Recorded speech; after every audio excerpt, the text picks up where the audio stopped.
Alhamdulillahi Rabbil Alamin. Wassalatu wassalamu ala ashrafil mursalin Nabiyyina wa maulana Muhammadin wa ala alihi wa sahbihi ajma'in. Wa ashhadu an la ilaha illallah wahdahu la sharika lah.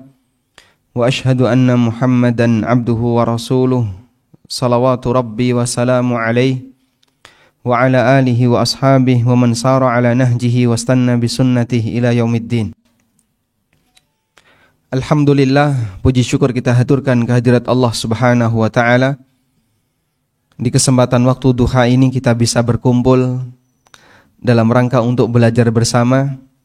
Semoga ini merupakan bagian dari Raudhatul Jannah, salah satu di antara taman surga, yang mungkin hari Ahad ketika liburan banyak kaum muslimin datang ke Tretes, datang ke apalagi tempat wisata di sini kan banyak ya. Aneka banyak tempat wisata yang berada di sekitar Trawas.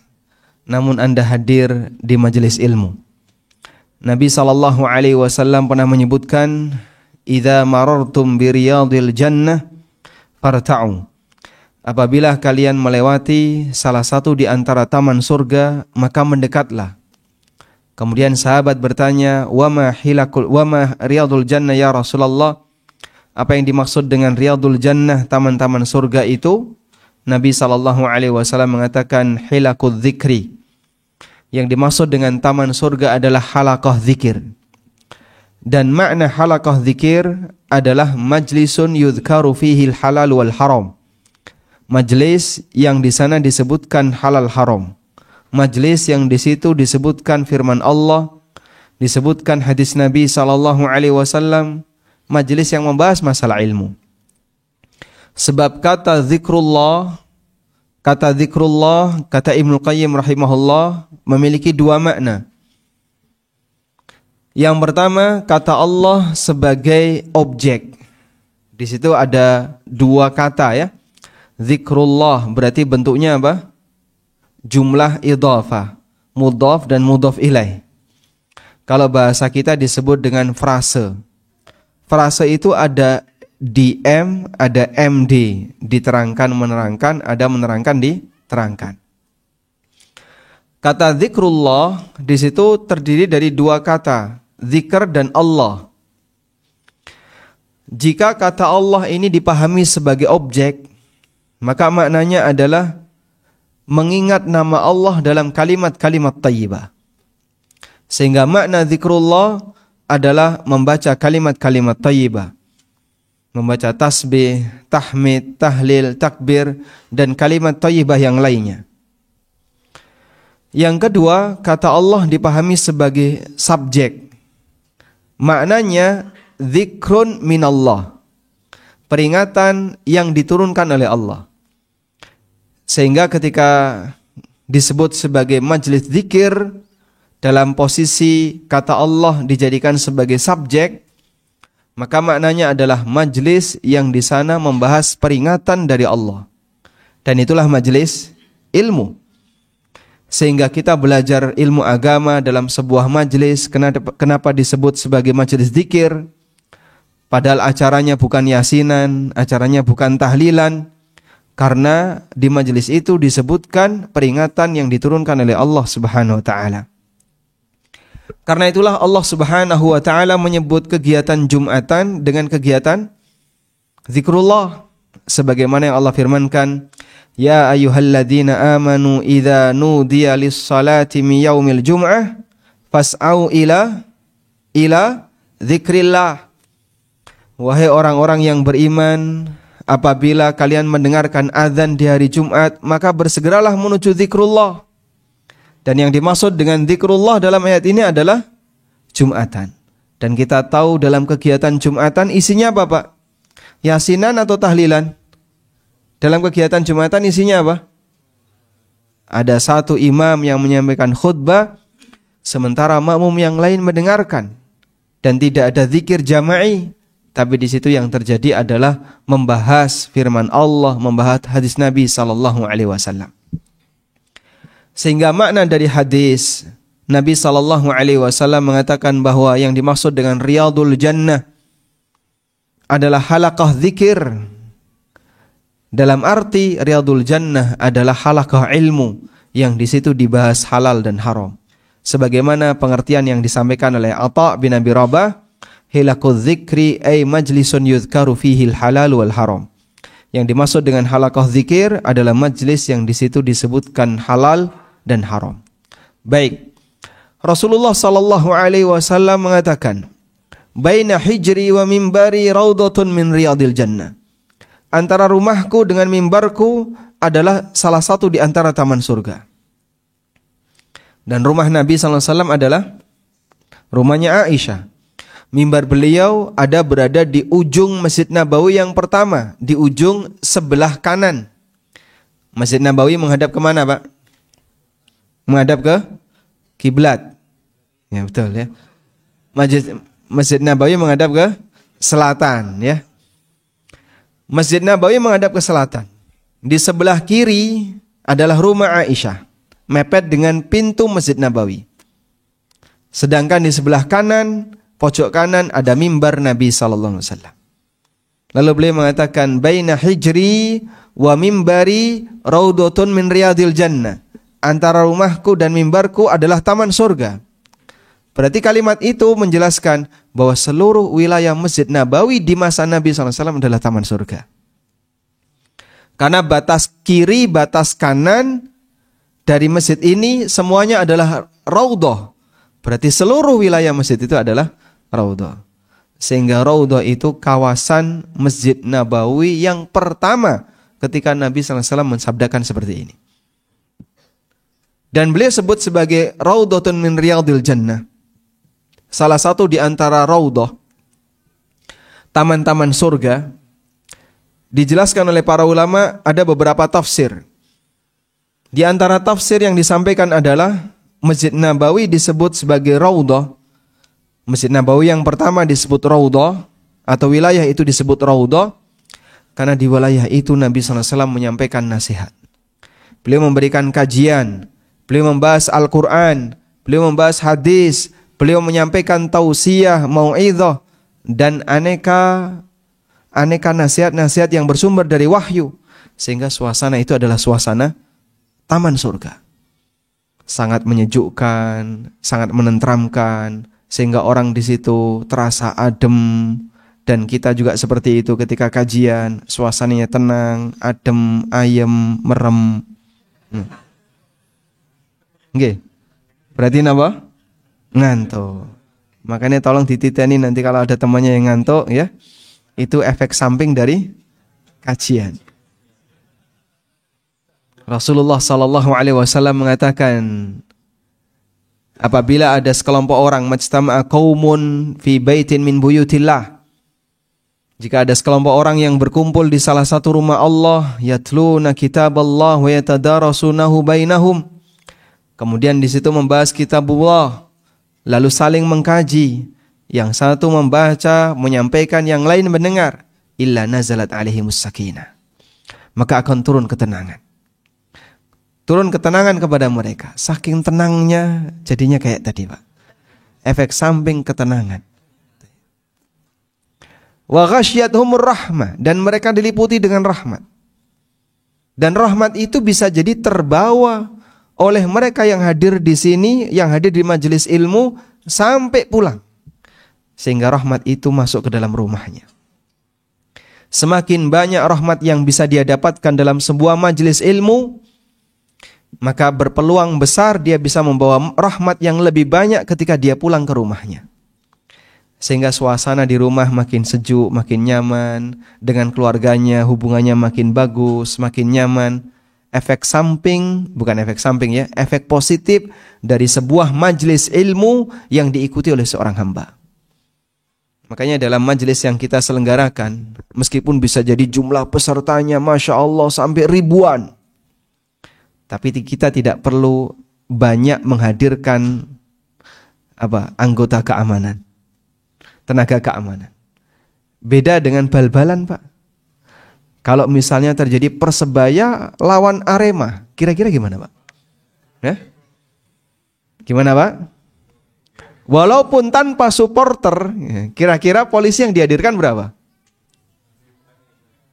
Nggak boleh, Pak.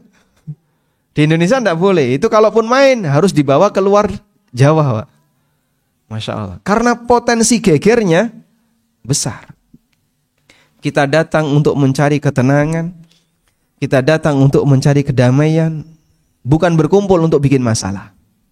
Makanya majelis ilmu tidak perlu diamankan. Insya Allah aman. Datang dalam posisi aman dan pulang dalam posisi aman. Nggak perlu ada yang dicurigai. Ada nggak yang kesini bawa bom? Pripun, Pak? Jemblem. Oh, jemblem niku bom. Isine gula. Masya Allah. Sebab kita sedang membahas firman Allah, sepeser pun di sana tidak ada keinginan untuk membuat hati ini semakin keras. Dan kita lihat pengaruh rahmat. Rahmat yang dimiliki oleh seorang hamba akan menyebabkan batinnya jadi semakin tenang, batinnya jadi semakin lembut, semakin penyayang kepada yang lain. Sampai Allah Subhanahu wa taala sebutkan bahwa Nabi SAW bisa menjadi orang yang demikian lembut. Salah satunya adalah rahmat dari Allah Ta'ala. Fabima rahmatim minallahi lintalahum. Disebabkan karena rahmat dari Allah, lintalahum, engkau bisa bersikap lembut kepada mereka. Engkau bisa bersikap lunak kepada mereka. Walau kunta faddan ghalidhal qalbi lam faddu min hawlik. Kalau kamu bersikap keras, kasar kepada mereka, nanti mereka akan bubar, meninggalkan kamu. Namun dengan rahmat itulah Rasulullah SAW diberi oleh Allah keistimewaan, beliau menjadi orang yang sangat belas kasihan, sangat lembut, sangat penyayang dengan sesama dan seterusnya. Nah, kita mencoba untuk menjadi seperti itu. Makanya banyak sekali ya testimoni dari para kaum muslimin, antara mereka yang belum kenal sunnah dengan yang sudah kenal ngaji sunnah, perbedaan karakternya jauh atau tidak? Sangat jauh. Dan itu sampai dirasakan oleh pasangan hidupnya. Terima kasih Pak Ustadz ya. Sejak istri saya ikut kajian Pak Ustadz, sekarang di rumah mau niru Aisyah. Masya Allah. Sudah mulai nyerempet ini ya. Ya meskipun bertahan 3-4 hari, setelah itu balik jadi juminten. Sehingga kedamaian rumah tangga bisa didapatkan. Suami juga seperti itu. Biasanya suami saya Pak Ustadz, Masya Allah, kayak malakul maut.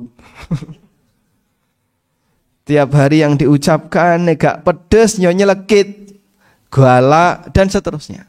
Begitu dia ngaji, mulai dia lembut, kasih sayang dengan keluarganya, dan seterusnya. Itulah pengaruh dari ketika orang belajar ilmu agama. Dan testimoni itu saya dengar, Pak. Ada sebagian dari ummahat yang bilang suaminya jadi lembut setelah ikut ngaji. Ada juga yang awalnya Masya Allah badannya penuh dengan tato ya. Kupingnya itu loh Pak lebar. Kenapa Pak? Ramong tinde Pak. Sing bunder gede ini jenenge apa Pak? Ya, dikasih ring. Masya Allah. Sehingga efek itu hadir dalam pengajian. Kita lihat, oh ini kupingnya bolong.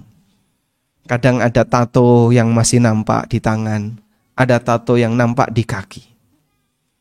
Dulu sebelum dia ngaji, sebelum dia belajar Islam, karakternya keras. Pengennya menang dewe, wis pokoke apa jari aku. Begitu dia belajar agama, perubahan terjadi luar biasa. Hati seorang hamba dikendalikan oleh wahyu. Anda bisa lihat kerasnya padang pasir dan penghuninya bisa jadi lembut dengan datangnya wahyu. Makanya ketika ada orang yang menganggap bahasanya semakin dekat dengan Islam semakin radikal, hakikatnya yang nuduh itu bisa jadi orang radikal. Karena dia ingin mempertahankan radikalisme ada di masyarakat. Ya. Akhirnya menuduh siapa yang dekat dengan Islam, yang penuh dengan kelembutan dianggap sebagai radikal.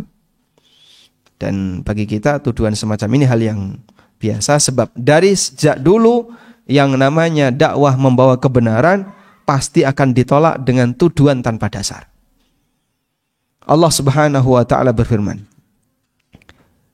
Kadzalika ma atal ladzina min qablihim mir rasulin illa qalu sahirun au majnun. Setiap kali datang seorang rasul di tengah masyarakat yang mereka menolak kehadirannya, illa qalu sahirun au majnun. Selalu mereka mengatakan tukang sihir, kalau enggak orang gila. Lalu Allah katakan, atawasau bih amhum qaumun taghun. Apakah mereka itu pernah janjian? Kalau nanti datang rasul, gelari sahir atau majnun, gelari orang tukang sihir atau orang gila. Jadi yang dimaksud dengan ayat ini, dari sejak zaman Nabi Nuh alaihissalam, beliau digelari sebagai tukang sihir. Beliau digelari sebagai orang gila. Lalu datang Nabi setelahnya, digelari tukang sihir, digelari orang gila. Datang Nabi setelahnya, juga sama gelarnya, tukang sihir, orang gila. Berulang seperti itu sejarahnya. Lalu Allah katakan, atawasau bih, mereka itu pernah rapat atau gimana? Mereka itu pernah rapat nggak? Terus membuat kesepakatan nanti kalau datang Nabi kita akan gelari tukang sihir atau orang gila. Kok sama gitu deh? Kok semua gelarnya sama? Apa mereka pernah rapat? Pernah nggak Pak mereka rapat? Wong tidak sezaman barang gimana mungkin mereka rapat? Tapi seragam. Maka Quran mengatakan atawasau bih. Mereka itu apa pernah terus saling nyambung pesan? Saya pesankan ya, nanti kalau ada Nabi, sampaikan dia tukang sihir atau orang gila. Terus seperti itu. Dan tidak mungkin itu terjadi sebab mereka tidak satu zaman. Tapi realitanya gelarnya seragam. Maka sejarah itu berulang. Yang beda apa Pak? Pelakunya. Sehingga dari dulu yang namanya as-sira' bainal haqqi wal batil, pertentangan antara kebenaran dengan kebatilan terus terjadi. Tinggal selanjutnya Anda berada di pihak yang mana. Maka beruntunglah ketika ada orang yang disebut sebagai al-ghuraba, orang-orang yang disebut sebagai orang yang asing. Dia bersabar barangkali menahan adanya gangguan dari orang lain.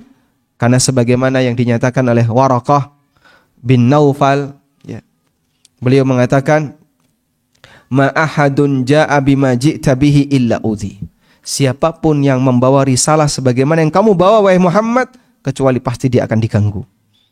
Dia akan disakiti. Dan termasuk juga mereka yang melestarikan ajaran Nabi sallallahu alaihi wasallam, diganggu, disakiti. Tapi kita perlu untuk apa? Bersabar. Sebab itu bagian dari upaya agar semoga Allah taala semakin meningkatkan pahala yang kita dapatkan. Tayyib. Selanjutnya kita beralih kepada tema surga yang tidak dirindukan. Yang pertama saya sampaikan bahwa tema ini bukan dari saya. Sudah? Tema ini dari panitia. Ya, makanya kita minta syarahnya terlebih dahulu dari panitia. Sebenarnya yang dimaksud surga yang tidak dirindukan ini apa Pak? Waduh. Masya Allah. Emang gak diunjuk Rian? Wah.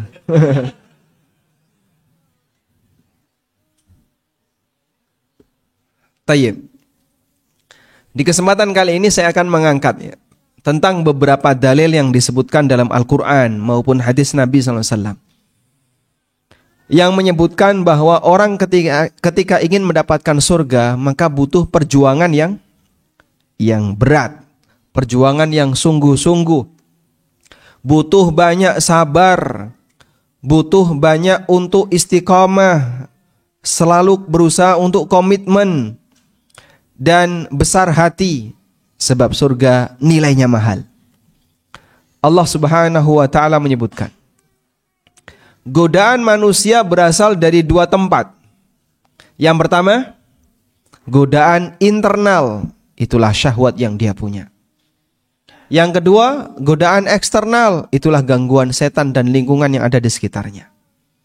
Allah Subhanahu wa taala berfirman ketika menceritakan tentang kondisi Yusuf alaihi salatu wassalam, melalui lisan Yusuf, kemudian Allah abadikan dalam Al-Quran, innan nafsa la'ammaratum bisu' illa ma rahima rabbi inna rabbi ghafurur rahim. Sesungguhnya jiwa seorang hamba itu selalu mengajak manusia untuk melakukan kejahatan, selalu melakukan tindakan yang buruk, selalu melakukan perbuatan yang menyimpang dari kebenaran. ingin mengajak manusia untuk berbuat maksiat. Baik. Dan itu bagian dari godaan yang terdapat dari internal kita. Godaan eksternal adalah gangguan dari setan. Dan Allah Subhanahu wa taala memberikan kita sebuah nasihat, la tattabi'u khutuwati syaitan. Jangan kalian ikuti langkah-langkah setan. Sebab setan ketika menggoda manusia itu tidak langsung sekaligus, tapi dilakukan secara bertahap, sedikit demi sedikit, sedikit demi sedikit, sampai akhirnya nyemplung terlalu jauh. Hingga ada sebagian ulama salaf yang mengatakan, inna syaitana la yaftahu sab'ina baban minal khairi liyaqa'a baban minasyarr. Setan itu membukakan 70 pintu kebaikan agar orangnya terjerumus dalam satu pintu kejahatan. Sehingga cuman dipengaruhi sedikit demi sedikit.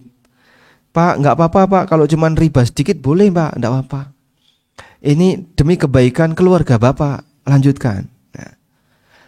Kemudian muncul niat dalam dirinya. Berarti kalau ini adalah bagian dari perjuangan untuk memberikan nafkah bagi keluarga. Memberikan nafkah bagi keluarga itu termasuk jihad fisabilillah. Maka Bapak harus pertahankan ini.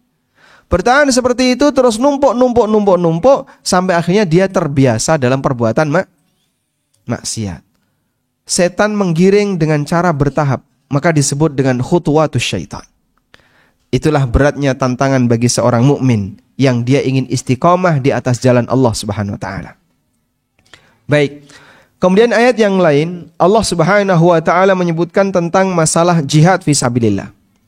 Yang ini merupakan amal yang berat. Allah berfirman di surat Al-Baqarah, "Kutiba 'alaikumul qitalu wa huwa kurhul lakum. Wa 'asa an takrahu syai'an wa huwa khairul lakum wa 'asa an tuhibbu syai'an wa huwa syarrul lakum. Wallahu ya'lamu wa antum la ta'lamun." Diwajibkan bagi kalian al-qital, untuk berperang. Wa huwa kurhul lakum, meskipun perang itu tidak kalian sukai. Sebab yang namanya perang, orang harus mengorbankan hartanya, mengorbankan jiwanya, mengorbankan apalagi? Menyerahkan waktunya, dia harus berpisah dengan keluarga dan seterusnya. Ada banyak sekali bentuk pengorbanan yang harus dia keluarkan. Sehingga orang tidak suka. Lalu Allah Subhanahu wa taala jelaskan, wa asa an takrahu syai'an wa huwa khairul lakum wa asa an tuhibbu syai'an wa huwa syarrul lakum. Bisa jadi kalian tidak menyukai sesuatu padahal itu baik bagi kalian, dan bisa jadi kalian menyukai sesuatu padahal itu buruk bagi kalian. Sebab baik dan buruk itu tidak tergantung kepada hawa nafsu manusia, tapi kembali kepada apa, Pak? Kembali kepada apa? Neraca aturan syariat. Kalau manusia diberi kebebasan untuk menilai baik dan buruk, apa jari menungso, Masya Allah, rusak dunia ini, Pak. Karena yang namanya manusia punya keterbatasan dalam menilai. Dia dipengaruhi oleh hawa nafsunya, dipengaruhi oleh gangguan setan, sehingga banyak pengaruh buruk yang mengancam dirinya, sehingga terkadang keinginannya ditunggangi oleh hawa nafsu. Terkadang keinginannya ditunggangi oleh gangguan setan. Itulah yang menyebabkan dia kadang membenci sesuatu yang bermanfaat baginya, dan kadang menyukai sesuatu yang sebenarnya itu berbahaya baginya. Itulah manusia. Terkadang dia membenci sesuatu yang sebenarnya itu bermanfaat baginya, atau sebaliknya, dia menyukai sesuatu padahal itu berbahaya baginya. Sebab kita ini bodoh, Pak. Menungso niku disifati oleh Allah dengan sifat apa? Bodoh. Bodoh kenapa, Pak? Ra ngerti apa sing paling manfaat untuk hidupnya. Orang yang berbuat maksiat, hakikatnya kan dia sedang mencelakakan dirinya. Makanya orang yang berbuat maksiat disebut oleh Allah sebagai apa? Orang yang bertindak bodoh. Innamat taubatu 'ala Allahi lilladzina ya'maluna as-su'a bi jahalatin thumma yatubuna min qarib. Taubat yang diterima oleh Allah adalah taubat yang dilakukan oleh orang yang berbuat maksiat bi jahalatin, karena kebodohan. Taubat yang diterima oleh Allah adalah taubat karena perbuatan maksiat yang dilakukan oleh seseorang karena kebodohan. Apa yang dimaksud perbuatan maksiat karena kebodohan? Bukan maksudnya adalah berbuat maksiat karena tidak tahu aturan. Karena kalau orang berbuat maksiat disebabkan dia nggak tahu aturan, berdosa atau tidak? Berdosa atau tidak? Tidak berdosa. Karena dia nggak ngerti. Misalnya ya, ada orang nggak ngerti kalau lewat di depan orang yang sholat itu dosa besar. Kayak gini kan di kampung banyak Pak ya. Sehingga kadang orang tuh bludas-bludus lewat di depan orang sholat nggak ada perasaan dosa. Dia lebih sungkan kalau lewat di depan orang yang zikir, duduk zikir daripada lewat di depan orang yang sholat. Karena dalam pikirannya, wong sholat ra iso mateni. Sehingga ketika dilewati, orang bakalan nesu. Gak bakalan marah dia. Maka dia lewat di depan orang yang sholat tanpa ada perasaan dosa. Baik, kalaupun ada orang yang lewat di depan orang yang sholat, karena dia tidak tahu bahwasanya itu haram, dosa atau tidak? Dosa atau tidak? Tidak. Kenapa? Karena tidak tahu. Betul sekali. Baik. Lalu apa makna dari ayat tadi? Innamat taubatu 'alallahi lilladzina ya'maluna as-su'a bijahalatin. Taubat yang diterima oleh Allah adalah taubat yang dilakukan oleh orang yang berbuat dosa karena kebodohannya. Orang berbuat dosa karena kebodohan kan dia tidak berdosa. Lalu kenapa dia harus bertobat? Maka makna dari ayat ini, sebagaimana kata Mujahid bin Jabr, kullu man asallaha fahuwa jahil. Sedaya menungso sing lakoni dosa niku wong bodoh. Semua orang yang durhaka kepada Allah, yang bermaksiat kepada Allah, hakikatnya adalah orang yang bodoh, sebab dia merugikan dirinya sendiri. Bapak Ibu, kalau kita berbuat maksiat, apakah kemudian keagungan Allah jadi berkurang? Tidak. Kalau seluruh manusia di alam raya ini nggak mau bertaubat kepada Allah, tidak mau beribadah kepada Allah, maksiat kabeh, apakah kemudian kebesaran Allah jadi surut? Tidak. Sebab keagungan dan kebesaran Allah tidak dipengaruhi oleh perbuatan hamba, tidak dipengaruhi oleh perbuatan hamba. Demikian pula ketika kita melakukan taat, kabeh menungso sak donya taat kabeh, apakah kemudian kekayaan Allah jadi bertambah? Tidak. Sebab kerajaan Allah, keagungan Allah tidak bertambah dengan amalan yang dilakukan oleh manusia. Karena itu sebenarnya ketika orang berbuat taat, manfaat yang didapatkan siapa Pak? Orang yang mendapatkan manfaat siapa? Dia sendiri. Ketika orang berbuat maksiat, kerugiannya tertimpa kepada siapa? Dia sendiri. Baik, makanya orang yang berbuat maksiat disebut oleh Allah Subhanahu wa taala sebagai orang yang bodoh. Nah, manusia disifati oleh Allah sebagai orang yang penuh dengan kebodohan. Apa dalilnya? Firman Allah Subhanahu wa taala. Inna aradna al-amanata 'ala as-samawati wal ardi wal jibal.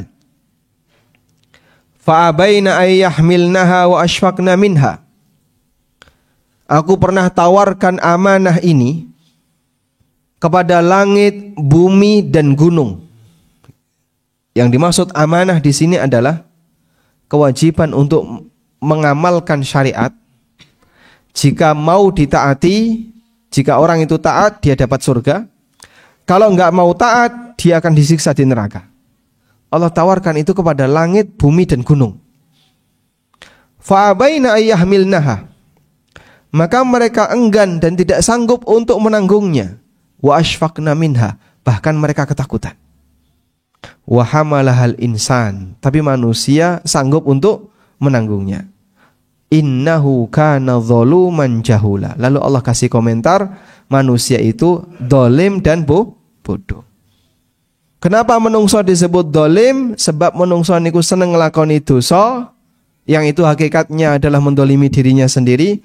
Kenapa disebut bodoh? Karena manusia tidak tahu dampak buruk dan akibatnya.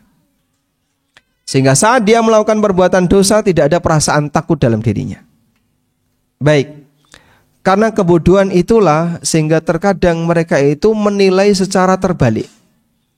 Yang bermanfaat dianggap atau tidak dia sukai, yang dia sukai bisa jadi itu akan membahayakan dirinya. Maka Allah utus seorang nabi untuk menyampaikan wahyu darinya dan menjelaskan kepada umat manusia apa yang sebenarnya bisa bermanfaat bagi kehidupannya, apa yang sebenarnya menguntungkan bagi dirinya, dan apa yang harus dia tinggalkan agar mereka tidak mendapatkan kerugian. Saya terkadang bilang begini ya, saya terkadang membuat ilustrasi seperti ini.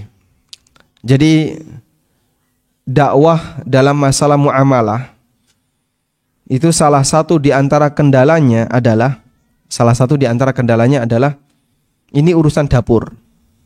Urusan dapur. Nek wis nggon urusan dapur agak sensitif, Pak. Bilang haram, bilang ini mengandung riba, ini gharar, jangan dilakukan.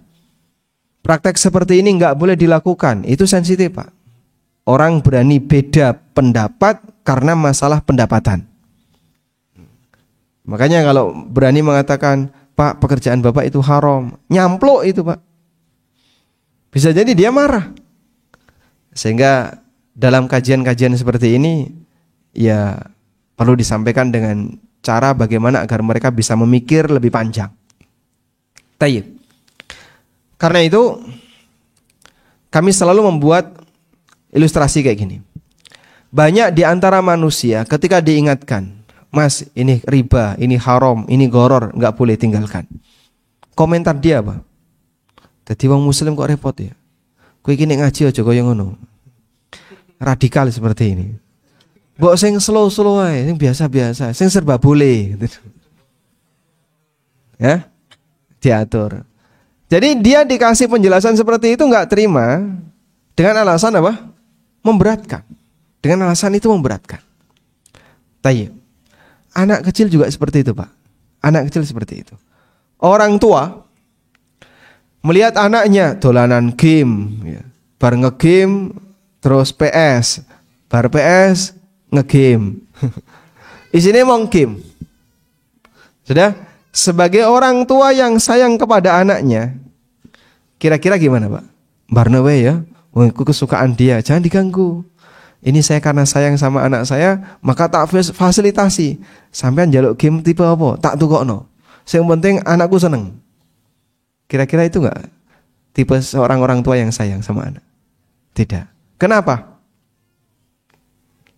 Karena kalau anaknya dibiarkan seperti ini, efek sampingnya apa, Pak? Ini bisa mengancam masa depannya. Kamu nanti enggak belajar. Kalau seperti ini terus tenggelam dalam dunia game, bahaya. Maka orang tuanya mengarahkan. Saat anaknya main HP, dilarang. Saat anaknya mau dolanan game, dilarang. Anak yang nggak ngerti, protes. Lalu dia bilang, Bapak nggak senang sama saya. Bapak tidak senang sama saya. Sehingga dia nggak terima ketika dilarang untuk melakukan hal yang berbahaya, padahal dia sendiri suka. Kenapa anak ini suka seperti itu? Karena dia, bagi orang tua, ya wajar. Cah cilik, sek durung ngerti. Dia nggak tahu. Bahasa kita, ini mah anak yang masih butuh banyak pengarahan. Nggak ngerti dia. Dia nggak ngerti apa yang membahayakan bagi dirinya. Dan dia nggak ngerti apa yang bermanfaat bagi dirinya.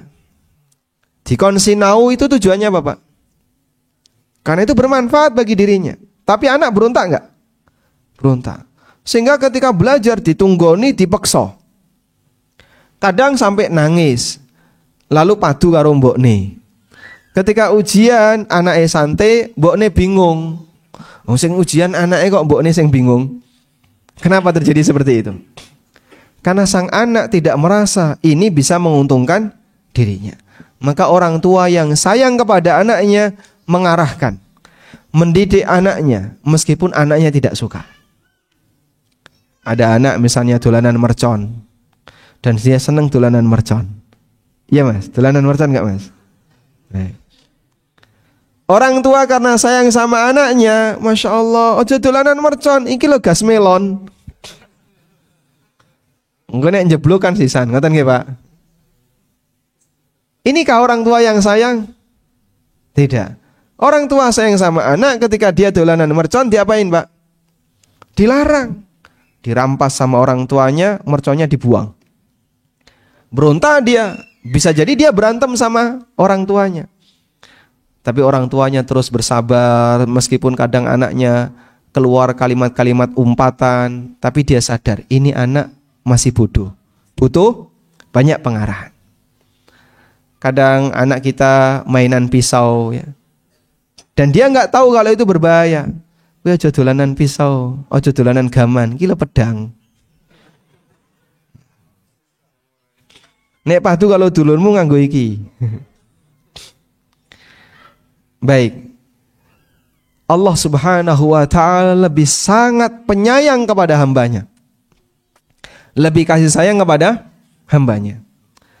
Sehingga kasih sayang Allah kepada hambanya, Allah turunkan aturan. Allah berikan syariat. Tapi karena kita bodoh, kita seperti anak kecil tadi. Terus berontak, komentar. Jadi wong muslim kok susah.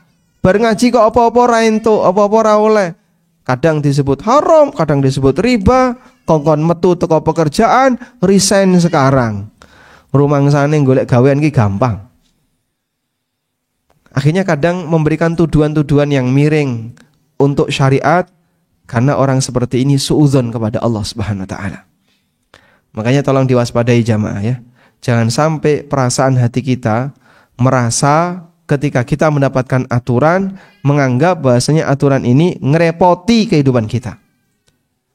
Allah Subhanahu wa taala menegaskan dalam Al-Qur'an, "Ma yuridullahu bikumul usra, walakin yuridullahu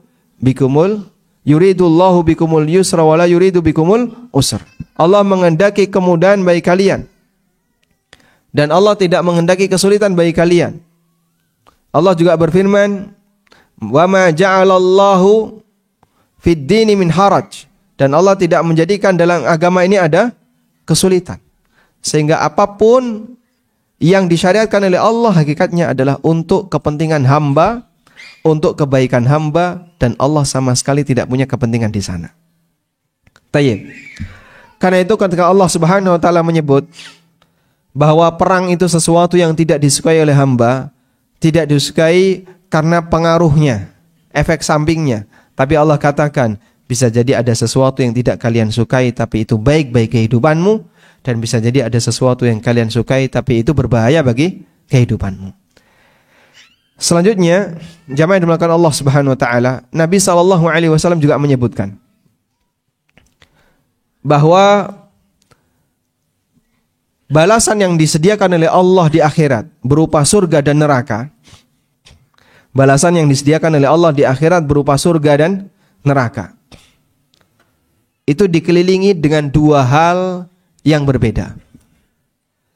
Surga dikelilingi dengan al-makarih, sesuatu yang tidak disukai oleh manusia. Rajin ngibadah, bangun malam, puasa sunnah, dan aneka ketaatan yang lainnya, bahkan sampai jihad fi sabilillah, semuanya berat. Sedangkan neraka dikelilingi dengan apa? Asy-syahwat, dengan sesuatu yang disukai oleh syahwat manusia.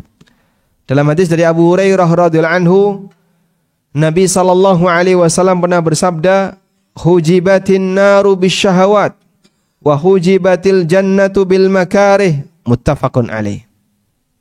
Neraka dikelilingi dengan syahwat sehingga orang senang untuk mendekatinya, dan surga dikelilingi dengan al-makarih, sesuatu yang tidak disukai oleh manusia sehingga orang banyak menghindarinya. Muttafaqun alaih. Hadis riwayat Bukhari Muslim. Bahkan dalam hadis yang lain yang lebih panjang, yang hadisnya diriwayatkan oleh Abu Dawud, An-Nasa'i, At-Tirmidzi, dan yang lainnya, dari sahabat Abu Hurairah radhiyallahu anhu, Rasulullah sallallahu alaihi wasallam pernah bersabda, "Lamma khalaqallahul jannah." Setelah Allah menciptakan surga, setelah Allah selesai menciptakan surga, qala li Jibril, Allah Subhanahu wa taala berfirman kepada Jibril, "Idhhab fandur ilaiha." Wahai Jibril, lihatlah ke arah surga. Fadhaba fanadhara ilaiha. Maka Jibril pun melihat ke arah surga. Thumma jaa, kemudian Jibril kembali kepada Allah Ta'ala. Faqala, lalu Jibril mengatakan, I wa Rabbi, ya Allah, wa izzatika, demi kehormatanmu, demi keagunganmu, la yasma'u biha ahadun illa dakhalaha. Tidak ada satupun hamba yang mendengar tentang keindahan surga, pasti dia punya keinginan untuk memasukinya. Saking indahnya surga yang dilihat oleh Jibril. Thumma haffaha bil makari. Setelah itu Allah Ta'ala mengelilingi surga tadi dengan hal-hal yang tidak disukai, di bil makari. Thumma qala, kemudian Allah kembali berfirman kepada Jibril, Ya Jibril, idhab fandur ilaiha. Wahai Jibril, sekarang lihatlah ke arah surga. Fadhaba fanadhara ilaiha. Kemudian Jibril menuju surga, lalu melihat ke arah surga. Thumma jaa, kemudian Jibril kembali kepada Allah Ta'ala dan mengatakan, I Rabbi, wahai Allah, wahai Rabbku, wa izzatika, demi keagunganmu, laqad khasyitu alla yadkhulaha ahad. Aku khawatir enggak ada satupun orang yang sanggup untuk memasukinya. Sebab tantangannya untuk bisa memasuki surga itu berat. Di kanan kirinya penuh dengan al-makarih, banyak hal yang tidak disukai oleh hamba. Sehingga seolah-olah surga itu tidak dirindukan karena beratnya untuk bisa mendapatkannya. Orang kesulitan untuk bisa menggapainya. Ada banyak hal yang sulit untuk dilakukan agar bisa mendapatkan surga. Kemudian Nabi SAW melanjutkan sabdanya, Falamma khalaqallahu an-nara. Setelah Allah Subhanahu wa Ta'ala selesai menciptakan neraka, qala, Allah berfirman, Ya Jibrilu idhab fandur ilaiha. Wahai Jibril, lihatlah ke neraka. Fadhaba fanadhara ilaiha. Kemudian Jibril pun melihat ke arah neraka. Thumma jaa, kemudian Jibril kembali. I Rabbi wa izzatika la yasma'u biha ahadun fayadkhuluha. Ya Allah, tidak ada satupun di antara hamba yang mendengar tentang ngerinya neraka kecuali pasti dia akan menghindarinya. Kecuali dia pasti akan menghindarinya. Fahaffaha bisyahawat. Setelah itu Allah Subhanahu wa Ta'ala mengelilingi neraka dengan asyahwat. Perbuatan-perbuatan yang disenangi oleh syahwat. Orang merasa suka dengannya sesuai dengan dan sejalan dengan syahwat manusia.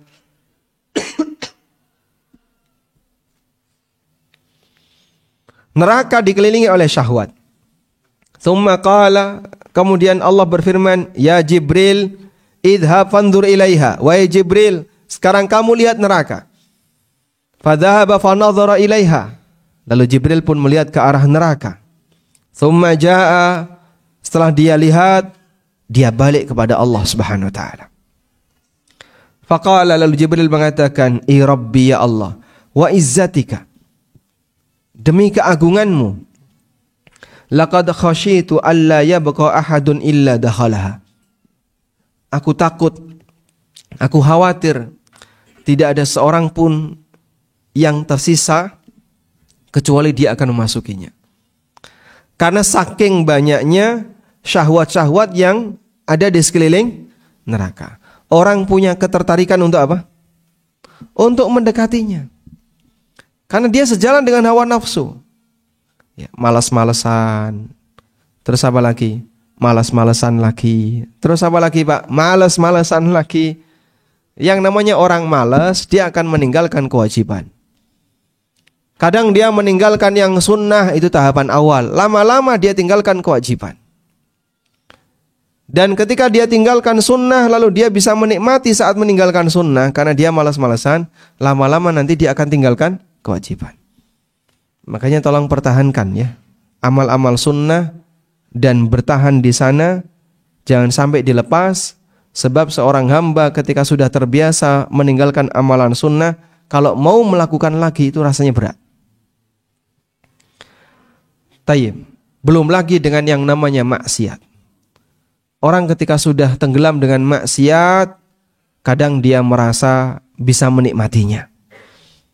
Sampai akhirnya ketika dia sudah bisa menikmati maksiat, susah bagi dia untuk meninggalkan itu perbuatan maksiat. Makanya Allah sebut perbuatan maksiat itu seperti jalan. Perbuatan maksiat itu seperti jalan. Allah berfirman berkaitan dengan masalah zina. Wala taqrabuz zina. Janganlah kalian mendekati zina. Kalau mendekati tidak boleh, Pak. Kalau ngelakuin berarti boleh, Pak. Masya Allah ya. Nek cerak-cerak ngera ento, nek langsung ngelakoni ento. Betul kayak gitu, Pak? Itu penafsiran orang liberal. Itu penafsiran orang liberal. Sebagian orang liberal di Indonesia, mereka berbuat zina dan mereka menikmati dan tidak ada perasaan berdosa. Dan ketika dikasih dalil tadi, dia mengatakan ya nggak boleh itu mendekati. Kalau nyemplung sekalian tidak apa-apa. Sehingga jangan dekat-dekat, langsung lompat gitu ya. Subhanallah. Ini penafsiran yang menyimpang yang dilakukan oleh orang-orang liberal dan mereka sebut ini tafsir hermeneutika. Pakai istilah-istilah keren padahal itu aslinya apa? Ngapusi mahasiswa. Baik, kembali ke sini. Orang ketika sudah berbuat maksiat, dia susah keluar dari maksiat itu karena Allah sebut sebagai jalan. Allah katakan wala taqrabuz zina innahu kana fahishatan wa sa'a sabila.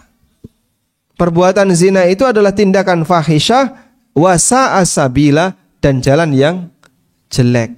Disebut sebagai sabil, jalan, karena orang itu kalau sudah menempuh sebuah jalan kesasar, susah untuk balik arah, Pak. Susah untuk balik arah. Makanya biasanya orang itu kan bertahap ya. Awalnya hanya zina dari mata, terus setelah mata merambat ke tangannya, kemudian bertahap terus sampai akhirnya waliyadzubillah sampai pada tingkatan zina kemaluan. Karena itu ada sebagian ulama yang memberikan nasihat, yaitu Bilal bin Sa'ad rahimahullah. Beliau memberikan nasihat agar kita selalu mewaspadai dosa-dosa kecil. Sebab orang kalau sudah terbiasa dengan dosa kecil, dia nanti akan terjerumus ke dalam yang lebih besar. Beliau mengatakan, bisa dihafalkan ini, kalimat ini sangat bagus. Bilal bin Sa'ad rahimahullah pernah mengatakan, la tandur ila sigharil ma'asi, walakin indur ila azamati man ta'si. Jangan kau lihat kecilnya dosa yang kau lakukan, tapi lihatlah keagungan dat kepada siapa kau durhaka. Karena orang ketika berbuat maksiat berarti dia durhaka kepada siapa? Allah. Meskipun dosamu ini dosa kecil, tapi kamu sedang durhaka kepada Dat yang Maha Agung, Allah Subhanahu wa taala. Dan ini peringatan yang Masya Allah luar biasa. Orang kalau punya rasa malu yang tinggi, puncak rasa malu seorang hamba adalah malu kepada Allah Subhanahu wa taala. Sehingga dia akan selalu berusaha untuk menjaga diri, hati-hati ojo sampai ngelirak-ngelirik ngelakoni maksiat, sebab dia tahu Allah selalu mengawasi. CCTV 24 jam 7 hari dalam sepekan, gak nopre ini.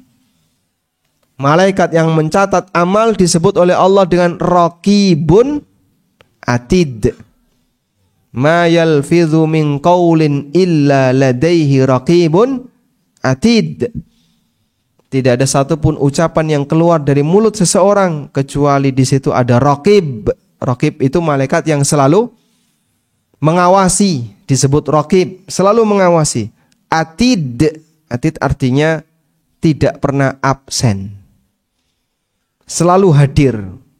Sehingga kemanapun manusia ini bergerak, dimanapun dia berada, dia selalu mencatat, dia mengawasi dan selalu hadir. Maka kalau kita dalam keseharian, saat kita mau melakukan perbuatan dosa, lalu ada orang yang kita hormati, yang kita segani, kira-kira gimana? Malu kita melakukannya, ojo sampai ketahuan. Itu baru dengan ustadznya, atau dengan tetangganya, atau dengan temannya. Langsung kebun, apa nih Pak? Rokok. Ketahuan, kelepas-kelepus, ketahuan koncone, langsung dimatikan. Kadang ada orang yang dia merasa malu ngelakoni maksiat di depan temannya, tapi dia tidak merasa malu ngelakoni maksiat di hadapan Allah. Rasa malunya perlu ditingkatkan. Puncak dari rasa malu adalah rasa malu kepada Allah Subhanahu wa taala. Sehingga meskipun ketika tidak ada orang lain, tidak ada siapapun, jaga diri. Allah Subhanahu wa taala, inna rabbaka labil mirsad, sesungguhnya Rabbmu selalu mengawasimu. Hati-hati, sebab maksiat semacam ini kalau keterusan bisa mengarah kepada yang lebih besar. Kadang ada orang yang sedang buka sesuatu, video-video yang gak gena, anaknya nangis, kaki-kaki ditutup. Kenapa? Malu ndak anaknya bangun. Cah cilik umur 3 tahun, umur 4 tahun, datang langsung ditutup. Takut dia, takut sama anak kecil umur 4 tahun. Tapi dia nggak mikir. Allah Subhanahu wa taala zat yang maha melihat segala sesuatu, yang mengetahui segala sesuatu, sedang menyaksikannya. Makanya Bilal bin Sa'ad mengatakan, la tandur ila sigharil ma'asi, walakin indur ila azamati man ta'si. Jangan kau lihat kecilnya dosa yang sedang kau kerjakan, tapi lihatlah keagungan zat kepada siapa kau bermaksiat. Meskipun bisa jadi itu dosa kecil, tapi orang yang melakukan dosa kecil hakikatnya dia durhaka kepada Allah Subhanahu wa taala. Dan Nabi SAW juga mengingatkan, hati-hati dengan sikap suka meremehkan dosa. Dalam hadis riwayat Ahmad, Ibnu Majah dan yang lainnya, dari Aisyah radhiyallahu anha, beliau pernah bersabda, ya Aisyah, iyyaki wa muhakkiratil a'mal, fa inna laha minallahi taliban. Wahai Aisyah, hati-hati dengan sikap suka meremehkan dosa, karena sesungguhnya Allah Ta'ala mengutus malaikat yang akan terus menghitung dosanya. Allah punya malaikat yang ditugaskan untuk ngawasi dosa bagi orang yang suka meremehkan dosa kecil. Rapopo mau ngelirik saedik, rapopo. Rapopo mau sedilut, rapopo. Rapopo mau ngriba saedik kok rapopo. Mbok pisan-pisan nyogok itu rapopo. Dan aneka prinsip aku rapopo. Nah, itu yang menyebabkan orang jadi terbiasa dengan perbuatan maksiat. Al-makarih, tidak dia sukai, dia hindari. Dan itu menyebabkan dia jauh dari surga, malas-malasan untuk melakukan ibadah. Tapi apa yang sesuai dengan syahwatnya, dia dekati. Dan itu yang menyebabkan dia mendekat kepada neraka. Maka peringatan yang disampaikan oleh para ulama, jangan remehkan amal saleh, selalu lakukan amal saleh, dan jangan remehkan perbuatan maksiat, karena maksiat yang kecil bisa menjadi sumber kebinasaan bagi sang hamba. Tayyib. Lalu bagaimana dengan hadis yang menyebutkan bahwa ketaatan dan amal soleh itu ada rasa manis. Ketaatan dan amal soleh itu ada rasa manis. Maka disebut manisnya iman. Thalathun man kunna fihi wajada bihinna halawatal iman. Ada 3 keadaan, siapa yang memiliki 3 hal ini, maka dia akan bisa menjumpai manisnya iman. Oh, berarti manis kan iman itu, Pak. Ketaatan itu kan sesuatu yang lezat. Tapi kenapa manusia tidak suka untuk melakukannya? Tayyib. Para ulama memberikan penjelasan. Dominan batin kita itu batin yang sedang sakit. Karena batin itu sakit, akhirnya memandang sesuatu yang hakikatnya sebuah kelezatan sebagai hal yang pahit. Kita tidak suka. Meskipun hakikatnya itu lezat. Sebagaimana sing jengene wong loro. Orang itu kalau sakit, Pak, dikai panganan enak, rasanya apa, Pak? Pahit. Soto pahit, sate pahit, siti tambah pahit. Siti kan tanah ya. Sehingga semuanya serba pahit. Kenapa? Bukan karena makanannya enggak enak, tapi hatinya, tapi lidahnya yang sedang sakit. Orang yang hatinya sakit, dijak ngelakoni taat, pahit. Kenapa? Hatinya sedang sakit. Sehingga ketika dia diajak untuk ngelakoni maksiat, rasanya enak. Wong loron niku Pak ya. Kadang kan dia suka dengan sesuatu yang berbahaya. Contohnya apa? Wis duwe asam urat, senengane mangan kacang. Dicegah ra entuk.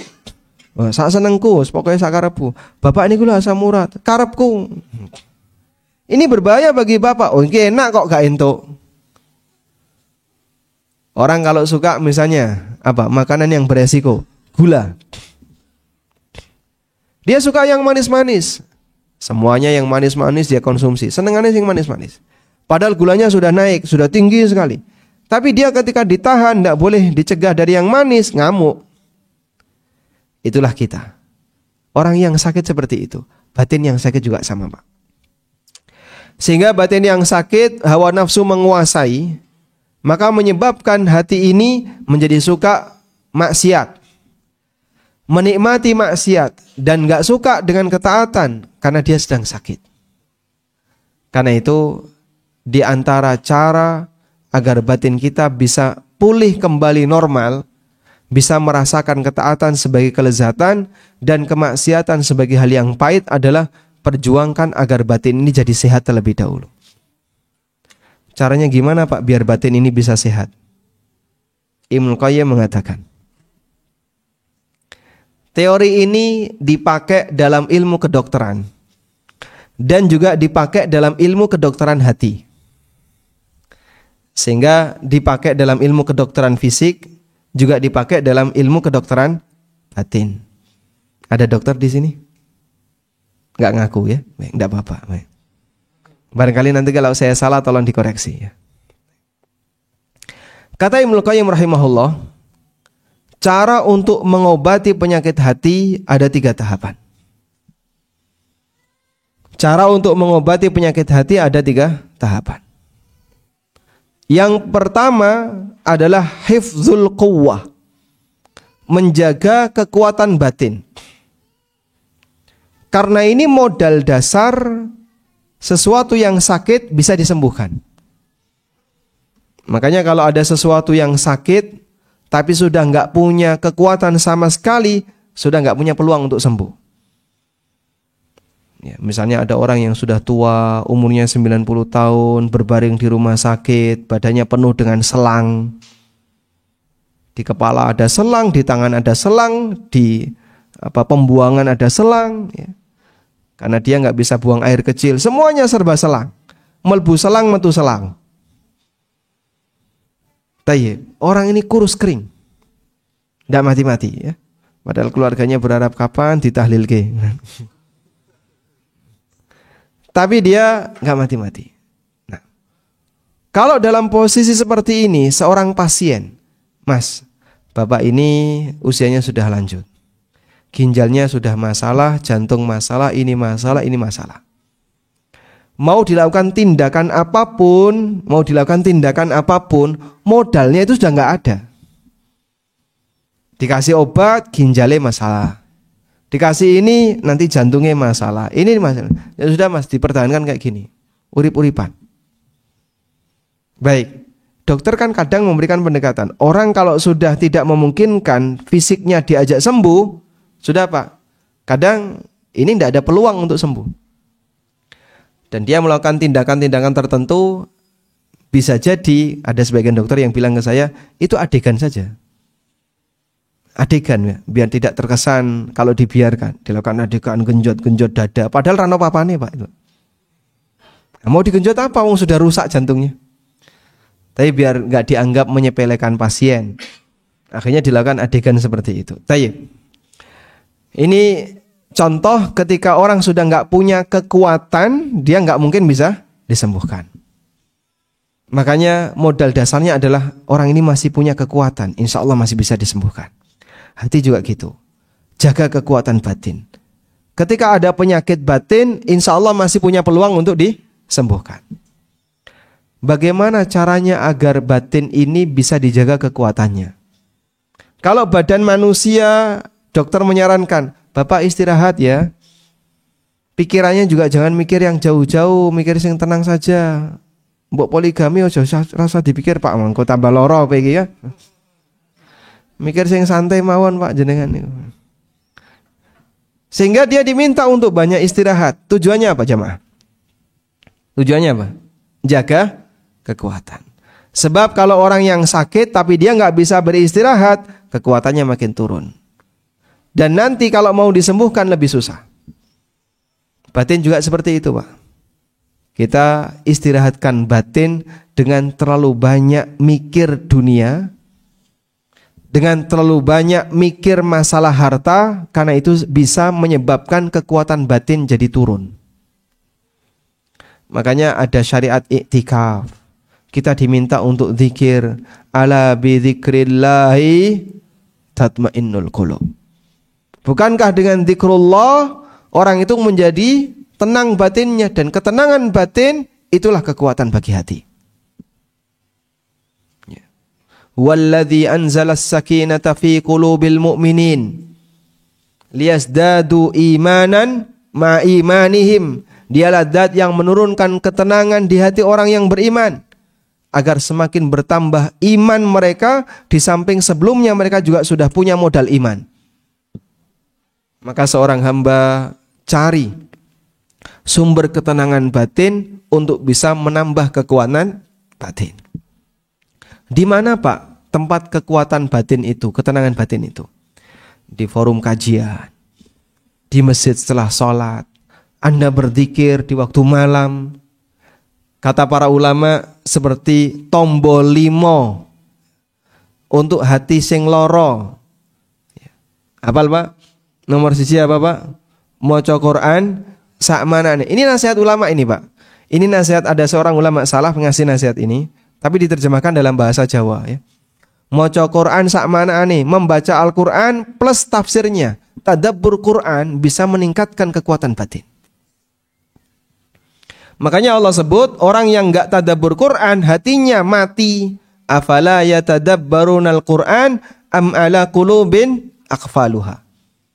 Kenapa mereka tidak tadabbur Quran? Ataukah kuncinya itu hatinya terkunci? Hatinya mati. Orang enggak tadabbur Quran hatinya mati. Dengan tadabbur Quran hati seorang hamba bisa hidup.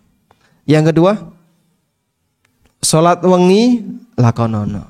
Dengan bermunajat kepada Allah di waktu malam. Inna nasyi'atal lail hiya asyaddu wat'aw wa aqwamu qila.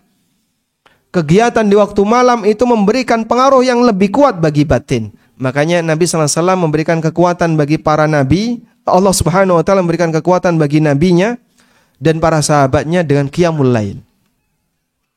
Dengan qiyamul lail untuk penguatan batin. Beda Pak suasana hati antara orang yang rajin qiyamul lail dengan yang jarang qiyamul lail. Yang rajin qiyamul lail bukan tipe orang yang penakut. Bukan tipe orang yang gampang stres, mentalnya lebih kuat daripada mereka yang jarang dekat dengan agama. Yang ketiga apa Pak? Wong kang soleh kumpulono, berkumpul dengan komunitas orang yang baik. Akhirnya mereka bisa saling menasihati untuk istiqomah di atas jalan yang lurus. Karena sebab ketika dia kumpul dengan orang yang soleh, teman itu punya kekuatan untuk nyeret. As-sahibu sahib. Teman punya kekuatan untuk nyeret. Sebagaimana teman bisa nyeret orang menuju neraka, teman juga bisa nyeret orang menuju surga. Yang nomor 4. Ratau puji-pujian ini berarti. Tadi sudah dzikir suwe, dzikir engkang suwe. Sebab dengan dzikir hati seorang hamba jadi tenang. Ala bi dzikrillahi tatmainnul qulub. Bukankah dengan zikrullah hati seorang hamba itu jadi tenang? Yang nomor 5.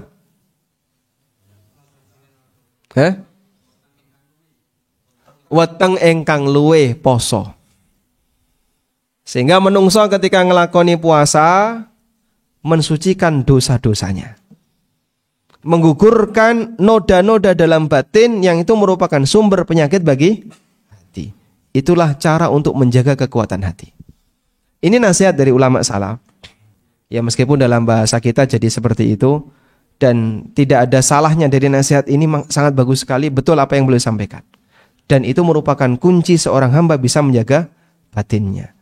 Selanjutnya, metode yang kedua, dokter ketika mengobati orang yang sakit, dia akan meminta agar orang yang sakit ini menghindari pantangan. Pak, bapak nek lara koyo ngene iki Pak ya, hati-hati, hindari kolesterol, gula, jagung, beras, air putih. Masya Allah. Wah, apa-apa ora entuk berarti. Akhirnya dia diminta untuk menghindari pantangan. Kenapa? Karena pantangan itu kalau dilakukan semakin memperparah penyakitnya. Maka demikian pula ketika orang punya penyakit hati, hindari yang namanya pantangan. Sebab ketika pantangan itu dilakukan akan menyebabkan hatinya semakin sakit. Sing tobat dikandani, sampai nek tobat ojo balik meneh ning kanca sing dhisik. Karena nanti terpengaruh dengan orang yang buruk, akhirnya dia ikut buruk. Nabi SAW bercerita, ada orang yang telah berhasil membunuh 99 nyawa. Lalu dia datang kepada seorang ahli ibadah, seorang rahib.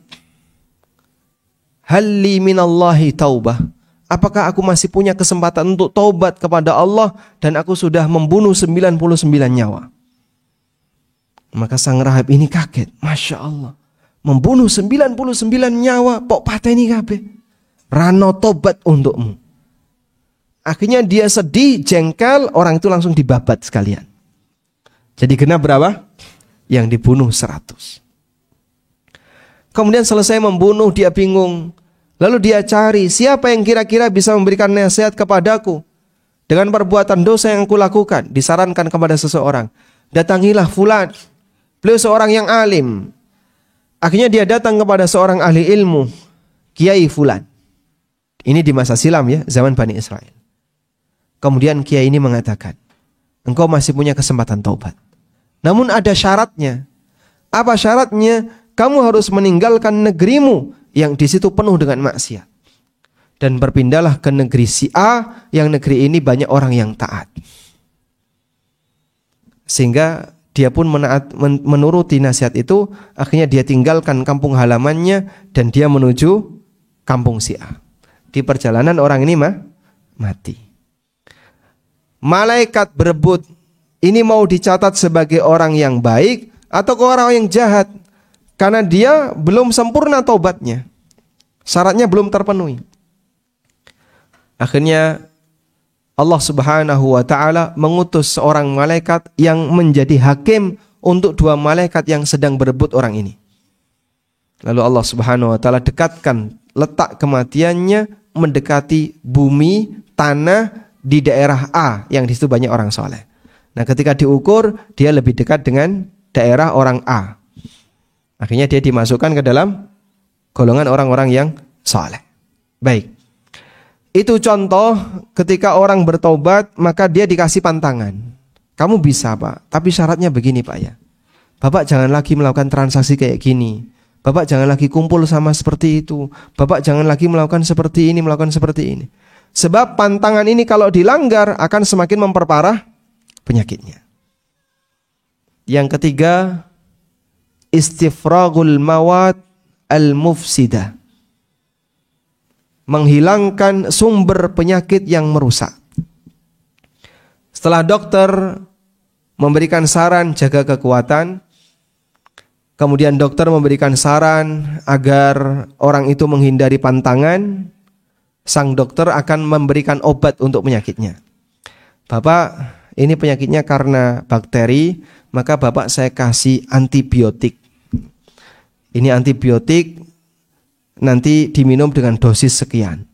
Setiap 1 jam Bapak minum 5 butir. Masya Allah. Karena orangnya juga nanti melu mati ya. Baik, pokoknya dia dikasih antibiotik. Ini Bapak mengalami inflamasi, Bapak mengalami peradangan, lalu dikasih obat anti-inflam dan seterusnya. Sehingga dikasih obat untuk menghancurkan sumber penyakitnya. Sumber penyakit bagi batin adalah noda maksiat. Maka untuk menghancurkan noda maksiat itu caranya dengan diapain? Bertaubat kepada Allah. Sebagaimana yang disebutkan oleh Nabi SAW dalam hadisnya, idza adnabal abdu dzamban, ketika seorang hamba itu melakukan perbuatan dosa, nukitat fi qalbihi nuktatun sauda, maka dalam hatinya akan dititikkan noda hitam. Satu dosa, satu noda hitam. Dua dosa, dua titik noda hitam. Banyak dosa, titik. Nek dosane gede kaya disemprot noda hitam. Lalu kata Nabi SAW, fa idza taba wastaghfara, kalau dia bertobat dan beristighfar, sukila qalbuhu, maka dosanya dihapus, hatinya dibersihkan. Wa illa zada ala qalbihi thumma ta'lu alaih, dan kalau dia enggak mau bertobat, maka titiknya akan semakin ditambah sampai akhirnya menutupi seluruh permukaan hatinya. Kata Nabi SAW, fadzalikumur ran, itulah ron yang menyebabkan orang menjadi tertutupi dari hidayah. Jadilah tabir hidayah. Maka berbahaya ketika dosa itu dibiarkan. Sehingga kita hancurkan dosa itu dengan cara apa, Pak? Banyak bertobat kepada Allah Subhanahu wa taala. Wallahu taala alam. Demikian yang bisa kita sampaikan. Semoga jadi kajian yang bermanfaat. Sudah ngantuk kan, Pak? Ditunggangi turu ya. Masyaallah. Baik, alhamdulillah. Selanjutnya kami persilahkan, masih ada waktu beberapa menit bagi yang ingin menyampaikan sesuatu, silahkan. Nah, boleh langsung atau pakai kertas? Bebas ya, silakan Mas. Waalaikumsalam warahmatullahi wabarakatuh.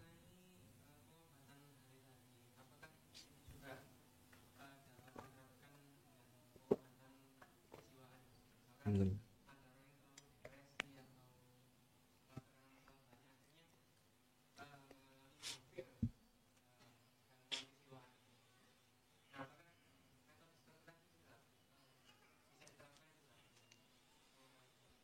Masya Allah, baik. Jenengan psikiater? Oh bukan. Atau kerja di rumah sakit jiwa? Bukan. Berarti bukan pelarian dari sana ya? Oh bukan ya, Masya Allah bukan. Karena nggak kerja di situ kan ya. Baik. Saya pernah ngisi di rumah sakit jiwa, Pak. Tapi matu'unya bukan mereka, Pak ya. Ngandani monggo yang ngono ya padha wae. Kajiannya, pesertanya adalah para karyawan, para dokter, perawat yang ada di rumah sakit jiwa itu. Kemudian ketika perjalanan pulang saya diantar sama panitia. Saya tuh tanya, manusia gila itu prosesnya kayak gimana? Kok bisa dia itu gila? Lalu dia cerita, jadi dalam ilmu mereka, manusia itu ada 3 unsur. Ada ruh, ada jasad, ada jiwa. Ruh, jasad, dan jiwa. Kalau ruh itu sakit, maka dia akan lepas dari jasad, sehingga orangnya mati. Karena itu sakitnya ruh menyebabkan orang itu mati. Tapi ruh dijaga oleh Allah sampai batas waktu tertentu sehingga dia mati sesuai dengan apa yang Allah kehendaki. Kalau jasad itu sakit, maka orang jadi sakit fisik. Kemudian dia diobati seperti umumnya di rumah sakit. Kalau jiwa itu sakit, maka orang jadilah gila atau kurang mentalnya dan seterusnya. Lalu dia ceritakan ya, sebab-sebab kenapa jiwa itu bisa jadi sakit. Ada teorinya dalam ilmu mereka. Saya sendiri tidak belajar ilmu itu, dan itu dipelajari dalam dunia ilmu psikologi. Cuman secara umum bahwasanya disebut bahwasanya jiwa itu bagian dari salah satu unsur manusia, itu benar. Makanya Allah Subhanahu wa taala sering membahas tentang keberadaan jiwa, meskipun dengan bahasa penggunaan akal. Afala ta'qilun, afala tatafakkarun, afala tadhakkarun. Allah Subhanahu wa taala juga menyebut orang yang dia tidak mau menerima Islam, maka hatinya akan sempit. Hatinya akan sempit. Ka'annama yas'adu fis sama', seperti orang yang dinaikkan ke atas. sehingga dia kesulitan untuk bernafas, menyebabkan hatinya jadi sempit. Orang tenggelam itu kan dia sesak badannya, sesak jantungnya, sesak hatinya. Dia hatinya jadi sempit. Tayyib. Sehingga unsur jiwa itu memang ada. Nah sekarang cara pengobatan orang yang punya kendala dalam masalah jiwanya, orang yang punya penyakit kejiwaan, bisa nggak pakai metode tadi? Wallahu a'lam, saya tidak tahu. Cuman secara umum ini bisa dipakai baik dalam ilmu hati, baik dalam masalah penyakit hati maupun dalam masalah penyakit fisik. Sehingga kalau misalnya itu mau dipakai dalam dunia kejiwaan, silahkan. Mungkin Anda bisa coba ya. Bukan untuk diri sendiri ya, untuk orang lain yang punya penyakit seperti itu, dengan cara jaga kekuatan jiwa. Kekuatan jiwa jaganya pakai apa? Ya, disuruh zikir dan seterusnya tadi ya. Yang kedua apa? Hindari pantangannya. Pantangan itu adalah mikir yang berlebihan. Kadang ada orang yang dia mendapatkan musibah tertentu, lalu mikirnya berlebihan sampai akhirnya jiwanya ikut sakit. Nggak sanggup untuk memikirkan itu. Makanya kita diajari untuk tawakal kepada Allah. Tawakal itu Masya Allah anugerah yang luar biasa. Andai kan manusia nggak punya tawakal, dia cepat mati, Pak. Karena ibarat tawakal itu adalah orang melimpahkan beban hidupnya. Ya Allah, saya sudah nggak mampu lagi untuk menghadapi ini. Aku serahkan kepadamu. Itulah tawakal. Sehingga orang tawakal kalau serius, betul-betul tawakal, dia serahkan masalahnya kepada Allah, dan Allah Subhanahu wa taala berjanji, "Wa may yatawakkal 'alallah fahuwa hasbuh." Siapa yang bertawakal kepada Allah, Allah yang bakalan nyukupi. Tapi harus serius. Dan itu anugerah besar dari Allah, sehingga manusia diciptakan penuh dengan keterbatasan. Ada banyak masalah yang kita tidak bisa menyelesaikan sendiri. Jangan terlalu pede, Pak, kemampuan kita lemah. Makanya yang bisa kita lakukan adalah kalau punya masalah dan kita nggak mampu untuk menyelesaikannya, serahkan kepada Allah. Ya Allah, sudah saya selesai sampai di sini, saya sudah nggak sanggup lagi, aku serahkan masalahku kepadamu. Kalau sudah demikian, Masya Allah, Allah berjanji, fahuwa hasbuh, maka Allah yang akan mencukupinya. Tayyib. Wallahu a'lam. Cukup? Nah, silakan, Pak. Waalaikumsalam warahmatullahi wabarakatuh.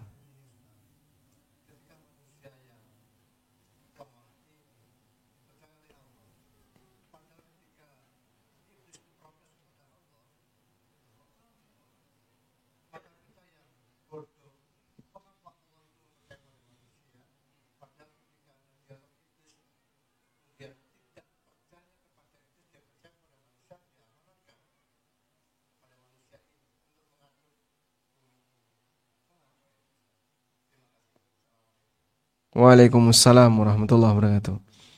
Jadi intinya kenapa Allah mempercayakan kepada manusia untuk mengatur bumi, menjadi khalifah di bumi.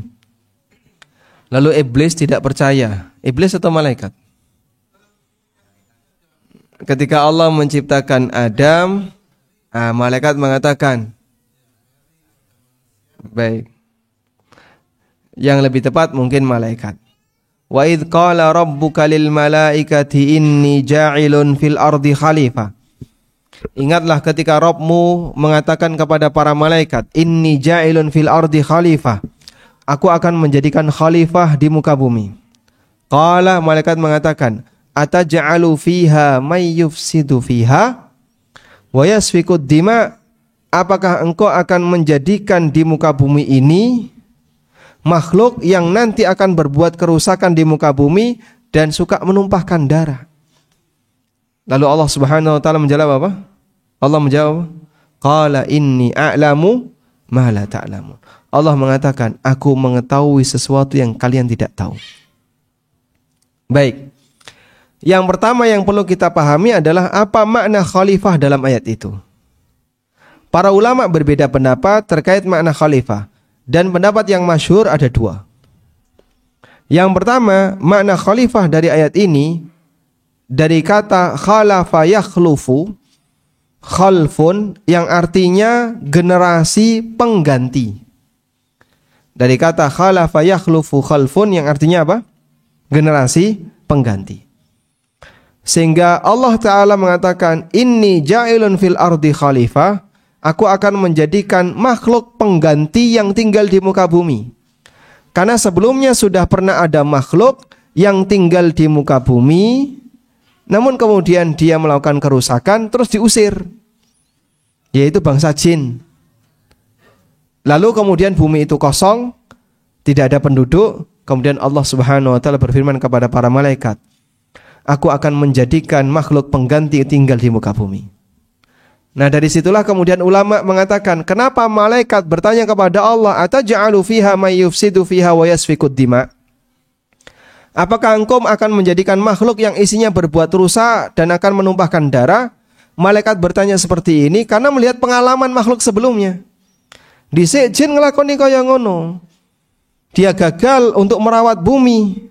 Nah, sekarang kau mau menjadikan manusia atau makhluk penggantinya, nanti juga akan seperti itu. Lalu Allah Subhanahu wa Ta'ala berfirman, aku lebih tahu daripada kalian. Tayyib. Ini pendekatan yang pertama. Pendekatan tafsir yang kedua, khalifah yang dimaksud adalah makhluk yang nanti akan menerapkan hukum Allah di muka bumi. Makhluk yang nanti akan menerapkan hukum Allah di muka bumi. Sebagaimana dalam firman Allah di ayat yang lain, Allah berfirman kepada Nabi Dawud. Nabi Dawud seorang raja. Qala ya Dawudu inna ja'alnaka khalifatan fahkum bainan nasi bil adl. Wahai Dawud, aku jadikan dirimu sebagai khalifah, maka adili manusia dengan, maka berikan hukum kepada manusia dengan adil. Coba saya kutipkan ayatnya. Ini ada di firman Allah surat Sad ayat 26. Ya Dawudu inna ja'alnaka khalifatan fil ardi fahkum bainan nasi bil haqq.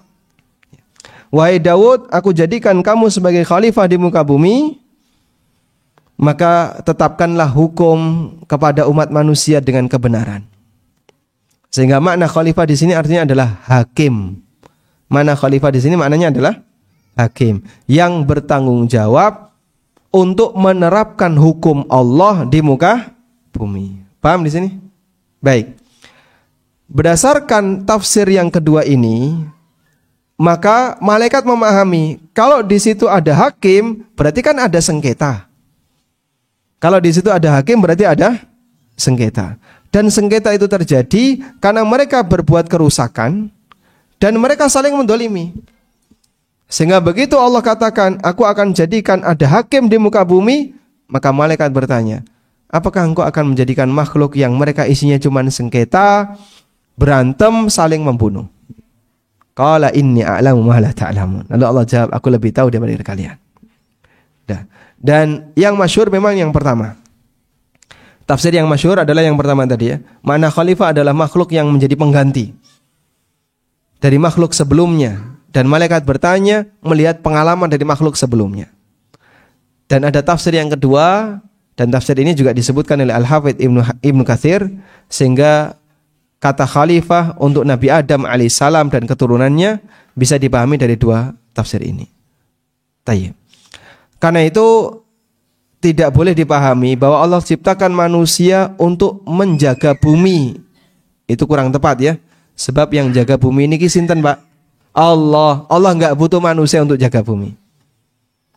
Allah juga tidak memerintahkan manusia atau menciptakan manusia agar mereka merawat bumi. Karena Allah tidak butuh manusia untuk merawat bumi. Allah yang merawatnya.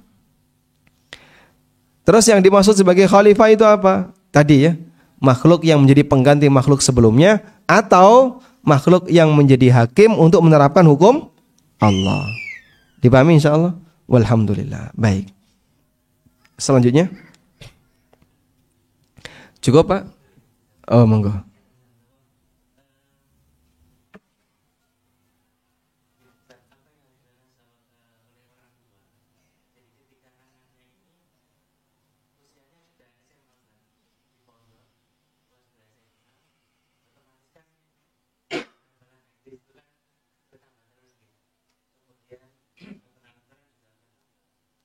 Tapi orang tua ini tidak melihat kalau berkata di Quran kayaknya bisa menikmati ibadahnya di tanpa orang tua. Tapi ternyata orang tua ini lihat kok seperti yang diharapkan. Jadi bahkan cenderung nyerempet-nyerempet ke kayak misalnya berkumpul dengan teman yang mungkin keluar waktu SMP SMA tidak di pondok. Juga dengan teman di pondok. Jadi aktivitasnya lebih nyerempet ke yang ke arah tanda petik maksiat. Baik. Apa yang harus dilakukan oleh orang tua? Baik. Sebenarnya jangankan anak, Pak, ya. Kalau kita melihat anak melakukan kenakalan, orang tua juga kadang melakukan kenakalan. Ada bapak yang nakal, ada ibu yang nakal. Kenapa? Keliru dalam merawat anak dan bahkan kadang ngasih contoh yang nggak baik kepada anaknya. Sehingga kalaupun mereka melakukan seperti itu, kita bisa menyadari tingkat kedewasaan mereka masih rendah. Bisa jadi mereka menghafal karena masalah ini kewajiban, target. Nek enggak nanti enggak lulus. Kalau enggak nanti enggak bisa ikut ujian. Sehingga dia menghafal karena terpaksa. Sedangkan orang tuanya ikut ngaji bertahun-tahun tapi tetap aja kaya ngono. Ora hafal-hafal Quran, hati sih ora hafal-hafal. Ngelakoni maksiat ya tetap lancar. Ngoten nggih, Pak? Berarti sami mawon apa pripun niki? Maka bagian mana yang perlu dibenerin, Pak? Ilmu tidak hanya pada sebatas wacana. Tapi bagaimana agar bisa merasuk dalam batin kemudian diwujudkan dalam amalan. Dan masing-masing manusia membutuhkan itu. Karena itu hidayah ada dua. Yang pertama disebut dengan hidayatul ilmi wal irsyad. Hidayah yang sifatnya penjelasan. Hidayah yang sifatnya penjelasan. Kita mendapatkannya melalui forum kajian. Anda mendengarnya melalui rekaman. Atau terkadang membaca buku atau tulisan para ulama terkait masalah penjelasan hukum tertentu. Ini sifatnya hidayah yang berupa apa? Penjelasan. Ilmu yang bentuknya adalah al-bayan wal irsyad. Hidayah yang bentuknya ilmu wal irsyad. Yang kedua adalah hidayah yang bentuknya at-taufiq wal amal. Hidayah yang bentuknya semangat untuk mengikuti ilmu yang benar. Hidayah taufik dan hidayah untuk mengamalkan ilmu. Hidayah semacam ini bisa jadi tidak didapatkan oleh mereka yang sudah tahu ilmu. Jenengan kan wis ngerti toh, Pak, nek ngenten iki boten pareng. Nggih kula nggih ngerti, tapi pripun nggih? Pripun nggih pripun? Dia tahu kalau itu tidak boleh, tapi dia langgar. Dia tahu kalau ini wajib, tapi dia tinggalkan. Dia tahu kalau ini berpahala, tapi tidak dia lakukan. Berarti dia belum mendapatkan hidayah apa? Taufik. Makanya dua hidayah ini penting. Sehingga kita diperintahkan untuk selalu memohon kepada Allah hidayah dalam sholat yang kita kerjakan.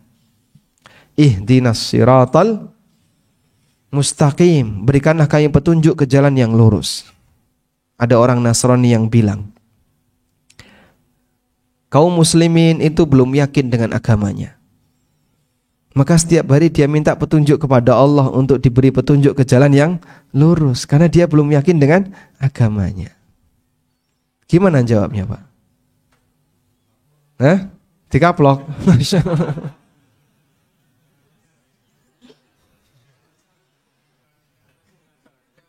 Wah. Ini efek dari kajian radikal. Gimana cara menjelaskan mereka? Baik, cara menjelaskannya adalah bahwa ilmu itu nggak ada ujung. Ilmu itu ada ujungnya nggak, Pak? Nggak ada ujung. Ujung ilmu sampai mana? Nggak ada. Allah Subhanahu wa ta'ala memiliki ilmu yang Masya Allah sesuai dengan apa yang Allah ketahui dan Allah sesuai dengan apa yang Allah ketahui. Dan Allah mengetahui segala sesuatu.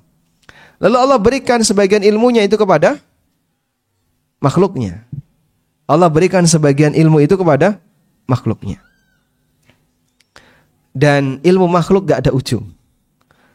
Karena gak mungkin makhluk itu bisa mengetahui semua ilmu, itu gak mungkin. Wala yuhituna bi syai'in min ilmihi illa bima syaa. Tidak ada yang bisa meliputi ilmunya kecuali apa yang dia kehendaki. Maka kita punya ilmu sesuai dengan apa yang dia kehendaki. Dalam urusan dunia, orang yang expert sekalipun itu kan fokus di hal tertentu saja. Orang teknik misalnya pintar nggawe bangunan. Dia expert di bidang bangunan. Bangun rumah siji mau 5 menit jadi. Sakit nama Pak Eko? Wah, betul sakit ya. Meskipun orang itu expert di bidang bangunan, dia bodoh di bidang masakan. Pinter bangun oma, nek kon masak lo daerah iso, Pak. Sehingga yang namanya manusia pasti punya keterbatasan. Banyak dari ilmu yang tidak dia ketahui.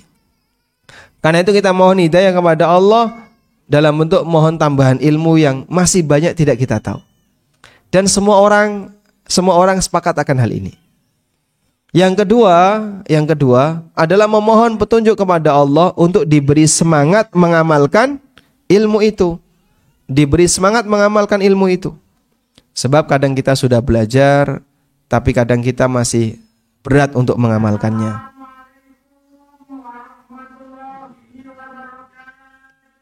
Waalaikumsalam warahmatullahi wabarakatuh. Masuk live nggak ini?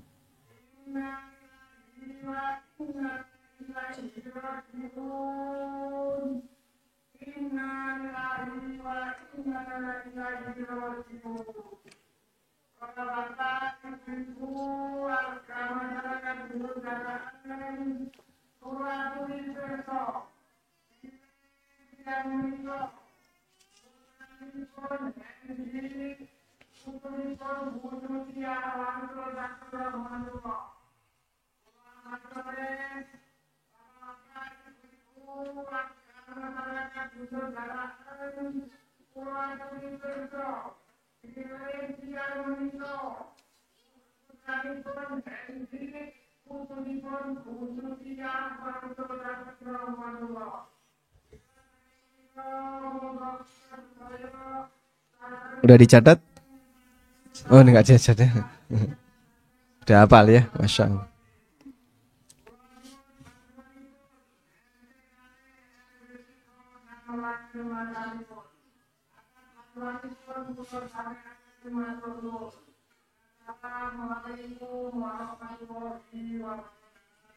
Waalaikumsalam warahmatullahi wabarakatuh. Masya Allah.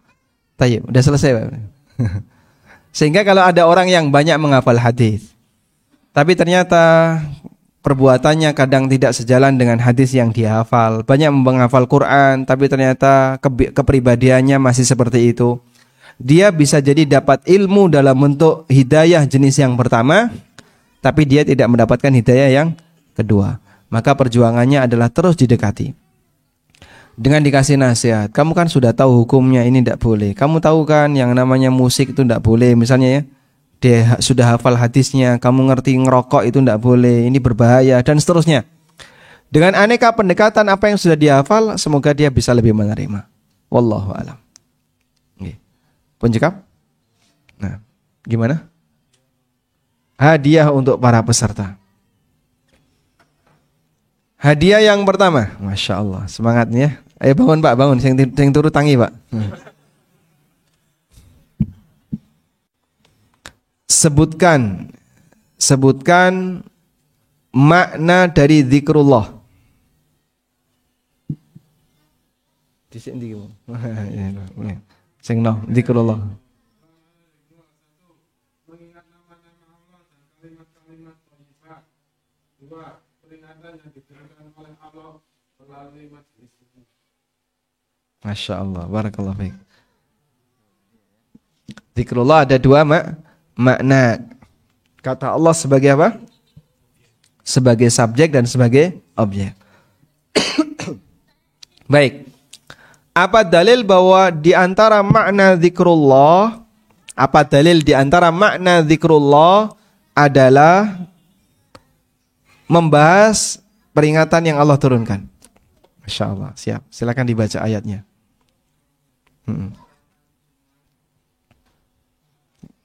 Surat Al-Jumu'ah.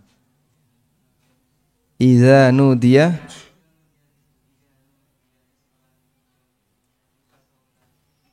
Fas'au ila, yang dimaksud zikrullah di ayat itu apa?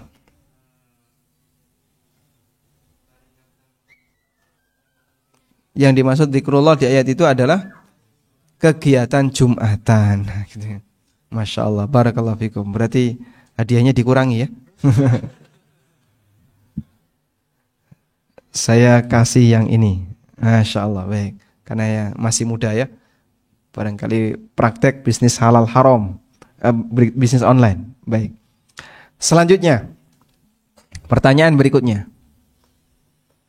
Sebutkan 3 sebab transaksi dilarang dalam syariat. Baik, silahkan. Kemarin, tadi malam sudah belum? Sudah, yang lain lagi ya. Yang lain. Sebutkan 3 sebab transaksi dilarang oleh syariat. Silahkan Pak, 1.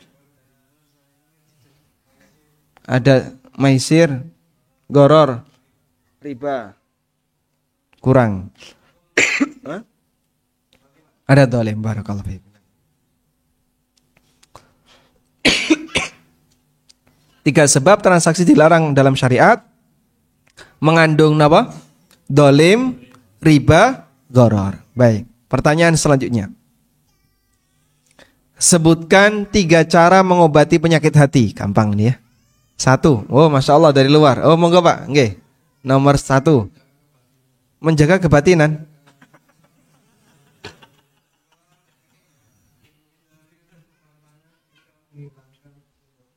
Masya Allah, barakallahu fiikum. Barakallah.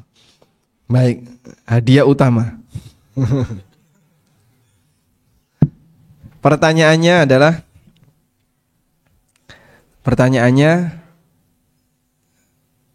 siapa nama sahabat? Siapa nama sahabat? Gimana? Susah. Sebentar, nama sahabat banyak ya. Ini nggak pertanyaan yang melu mikir sih San. Tayyib. Dulu ada salah satu di antara sahabat Nabi Sallallahu Alaihi Wasallam yang sangat kaya. Beliau pedagang besar. Siapa namanya? Abdurrahman bin Auf. Pertanyaannya